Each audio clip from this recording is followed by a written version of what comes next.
De nos jours, de moins en moins d'enfants vont au catéchisme. C'est dommage car, outre l'intérêt spirituel, il y en a d'autres. Comme on dit que les voyages forment la jeunesse, les histoires, surtout lorsqu'elles sont vraies, contribuent également au développement des enfants. Parmi les récits bibliques les plus connus est celui du petit David combattant le géant philistin Goliath. Je continue la lecture du chapitre 17 du premier livre de Samuel en compressant tout au long. Goliath se remit à avancer en direction de David qui plongea la main dans son sac, en tira un caillou et le lança avec sa fronde. Il atteignit le Philistin en plein front. La pierre pénétra dans son crâne et il s'écroula, la face contre terre. Ainsi, sans épée, avec sa fronde et une pierre, David triompha du Philistin et lui trancha la tête. Quand les Philistins virent que leur héros était mort, ils prirent la fuite. Les soldats d'Israël s'élancèrent en poussant des cris de guerre et poursuivirent les Philistins. Au retour de cette poursuite acharnée, les Israélites pillèrent le camp des Philistins. David prit la tête du Philistin et la fit porter à Jérusalem. Versets 48 à 54. Une pierre lancée par un homme sachant manier la fronde peut atteindre les 150 km/h et donc pénétrer un crâne. Les membres de la tribu de Benjamin étaient spécialement réputés pour leur adresse à cette arme. Or, Bethléem, d'où venait David, était très proche d'eux. C'est probablement à leur contact qu'il avait appris le maniement de la fronde. Grâce à l'Esprit de Dieu, David a triomphé du Philistin et lui a tranché la tête, ce qui constituait un trophée de guerre et une preuve de victoire. Je finis ce chapitre. Lorsque Saül avait vu David s'avancer à la rencontre du Philistin, il avait demandé à son général Abner, « De qui ce jeune homme est-il fils ?» Abner répondit, « Au roi, je n'en sais rien. » Alors, ordonna Saül, « Informe-toi. » Quand David fut de retour au camp après avoir tué le Philistin, Abner le prit et le conduisit devant Saül.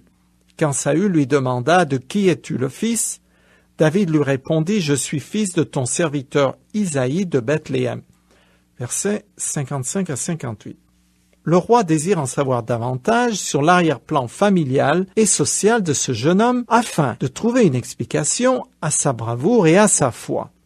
Et certainement parce qu'il avait promis de donner sa fille en mariage au vainqueur du champion des Philistins. Il veut donc savoir si celui qui va devenir son gendre est d'une bonne famille. On le comprend. Tout au long de cette présentation de David, l'auteur a souligné avec insistance le contraste existant entre lui, le nouveau souverain d'Israël, en puissance, et Saül, le roi déchu. Ces récits s'attachent à montrer les destinées opposées de ces deux hommes.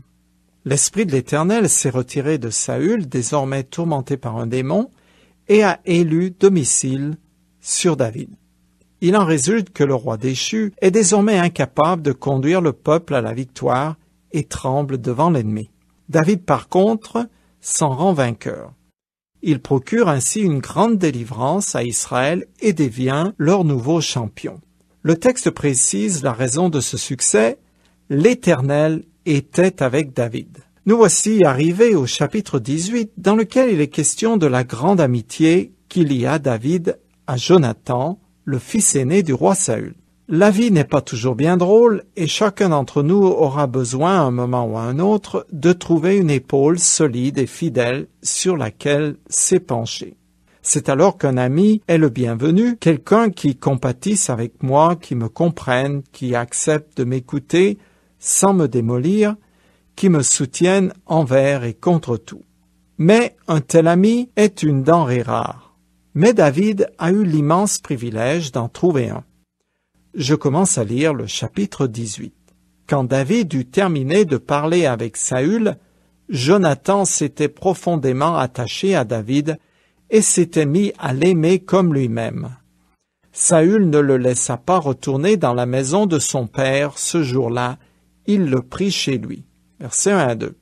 Il y a longtemps de cela, quand il était plus jeune, David devait jouer de la lyre pour le roi afin de le calmer lorsqu'il était agité par un mauvais esprit. Mais il n'était alors qu'un serviteur sans identité comme les autres. À partir de maintenant, David va faire partie des proches du roi jusqu'au moment où il devra s'enfuir afin de sauver sa vie, menacé par Saül. Jonathan entre à nouveau en scène. Il s'était déjà distingué grâce à sa foi à l'Éternel lors d'une guerre précédente contre les Philistins. Sans doute présent sur le champ de bataille, il a été fortement impressionné et attiré par le courage de David et par sa forte confiance en l'Éternel lorsqu'il a défié Goliath. Même s'ils n'ont pas combattu ensemble, côte à côte, ces deux hommes sont pour ainsi dire des compagnons d'armes. Ils ont tous deux triomphé du même ennemi en s'appuyant sur leur Dieu. C'est cette foi commune, dans le même combat, qui les a rapprochés et liés d'une amitié sincère et profonde. Celle-ci sera d'ailleurs mentionnée à plusieurs reprises dans la suite du texte. Je continue. Jonathan conclut un pacte d'amitié avec David parce qu'il l'aimait comme lui-même. Il enleva son manteau et le donna à David. Il lui offrit aussi son équipement et jusqu'à son épée, son arc et son ceinturon. Versets 3 à 4. Les termes de leur alliance ne sont pas donnés, mais ils impliquent une loyauté et une solidarité mutuelle. L'acte par lequel Jonathan donne tout son équipement militaire à David, ainsi que son manteau princier, ratifie leur pacte d'amitié. Les anciens poètes rapportent des faits semblables comme témoignage d'affection. En Orient, une des plus grandes marques de faveur est d'offrir un habit déjà porté. Je continue. Chaque fois que Saül l'envoyait en expédition militaire, David accomplissait sa mission avec succès, de sorte que le roi lui confia le commandement de ses troupes de choc. Il était estimé de tout le peuple ainsi que des ministres de Saül. Lorsqu'ils étaient revenus de la guerre, après que David eut tué le Philistin, les femmes étaient sorties de toutes les villes d'Israël en chantant tout en dansant. Saül a vaincu ses milliers et David ses dizaines de milliers. Saül le prit très mal et se mit dans une grande colère. « Elles en attribuent 10 000 à David, dit-il, et à moi seulement 1000. Il ne lui manque plus que la royauté. » Versets 5 à 8. Justement, Saül, maintenant que tu le mentionnes. En fait, le roi déchu ne sait pas encore que c'est David que Dieu a choisi pour le remplacer. Ça va être la douche froide quand il l'apprendra. Non seulement David avait été élu de toute éternité pour devenir le fondateur de la dynastie royale messianique, mais il en avait aussi le profil. La providence divine l'avait préparé à exercer ses futures responsabilités de souverain. Comme berger, il avait appris à aimer son troupeau et à le protéger contre les ours et les lions.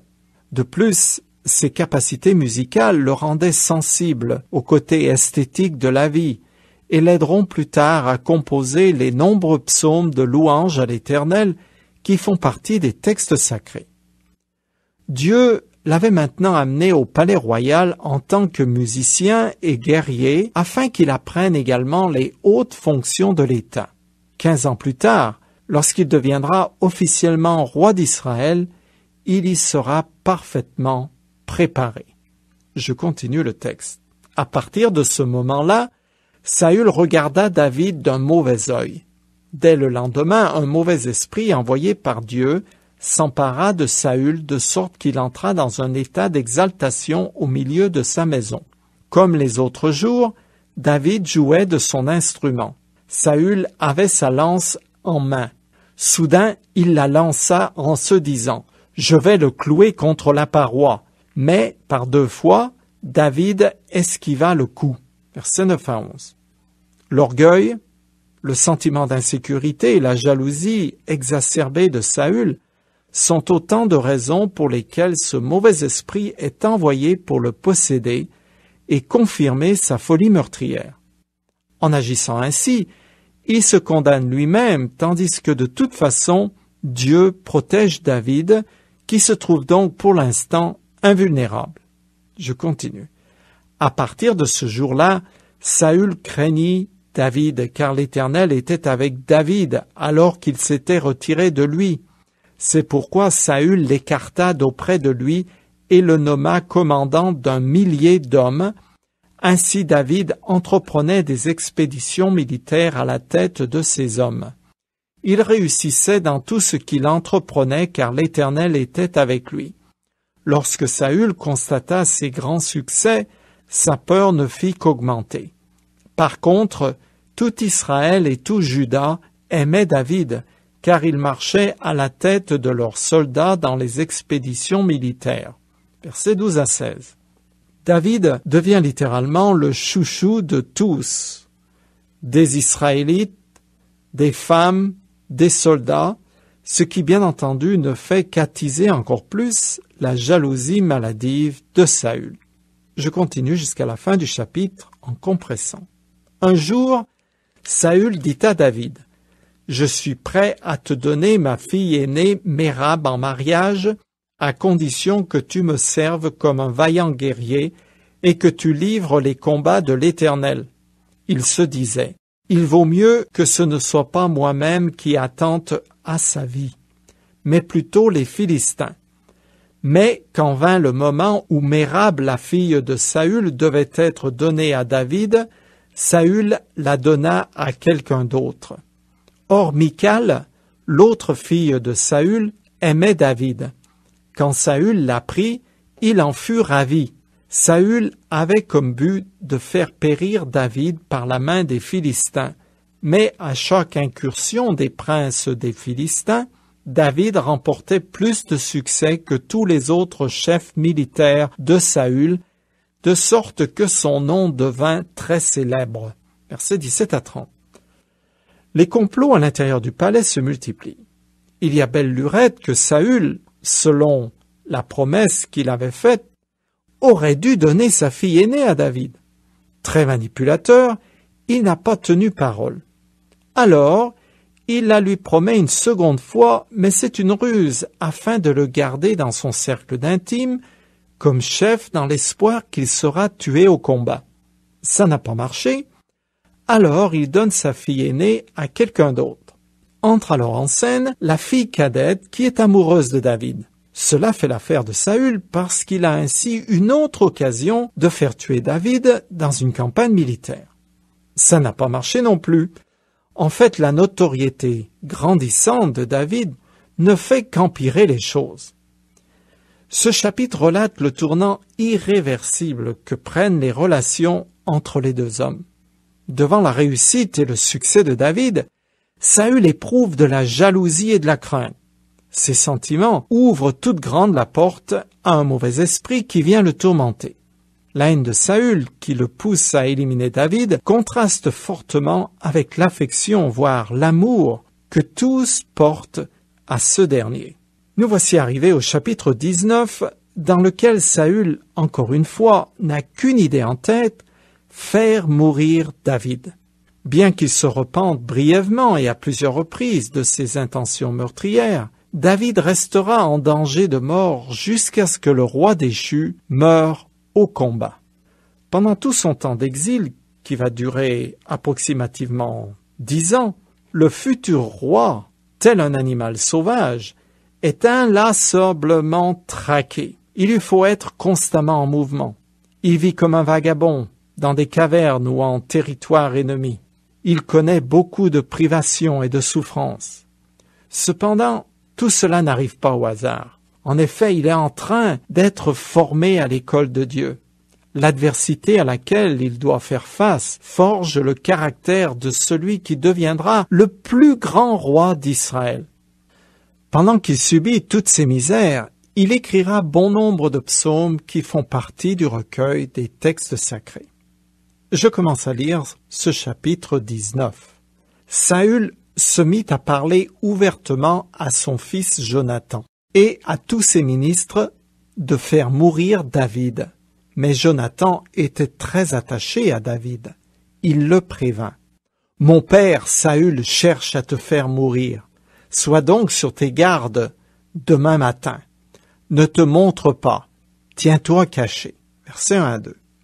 Suite à ces échecs répétés, Saül adopte désormais une approche plus directe en vue de la réalisation de son funeste projet.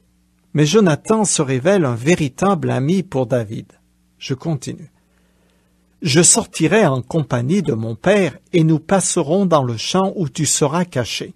Je parlerai de toi à mon père. Je verrai ce qu'il en est et je te le ferai savoir. » Jonathan fit l'éloge de David à son père, puis il ajouta « Que le roi ne se rende donc pas coupable à l'égard de son serviteur David, car il n'a commis aucune faute envers toi. Au contraire, ses services t'ont toujours été très utiles. Il a risqué sa vie pour tuer le Philistin, et ce jour-là l'Éternel a accordé une grande délivrance à tout Israël. Tu l'as vu, et tu t'en es réjoui.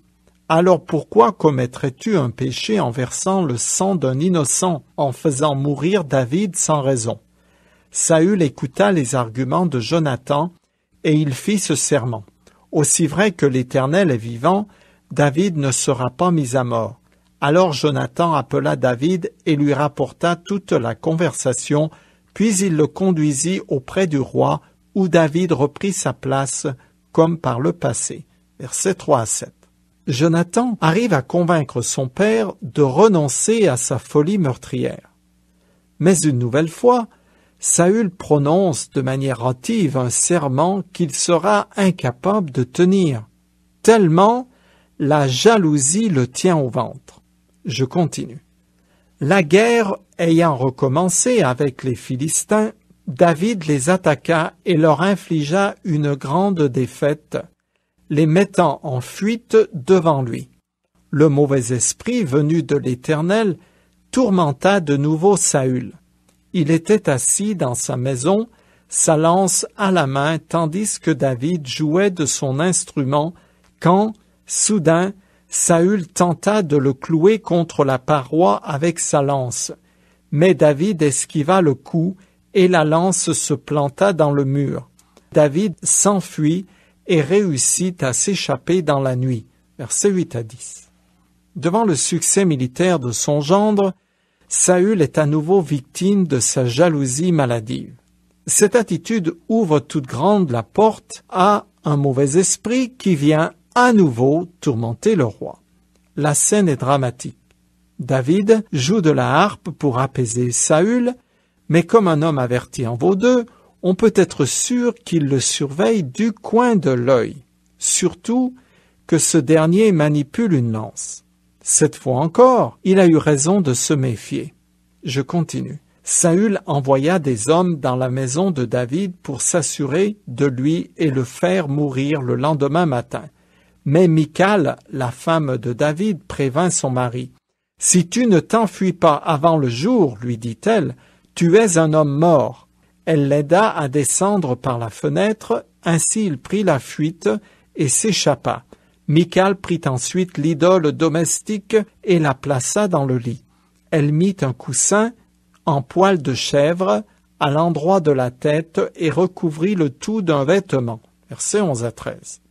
Pour l'instant, la femme de David prend le parti de son mari, ce qui est très bien.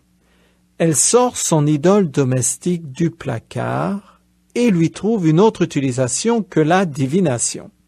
Il est tout à fait déconcertant de s'apercevoir que Michal, la fille du roi, la femme de David, possède une de ces statuettes maudites. Elles avaient une forme humaine et représentaient une divinité païenne.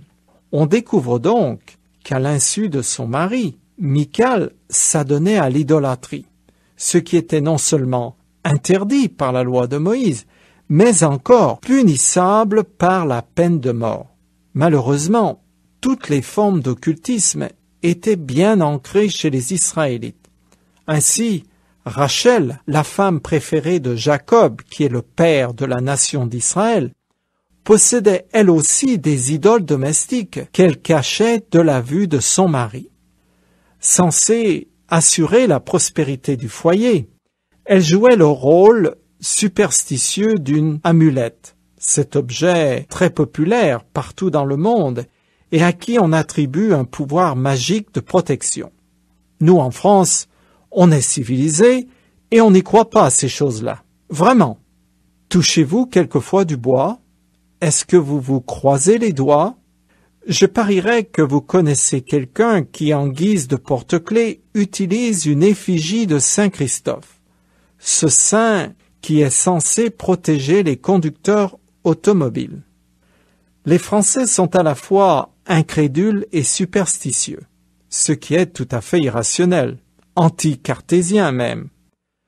Dans la réalité, cependant, l'incrédulité et la superstition vont presque toujours de pair.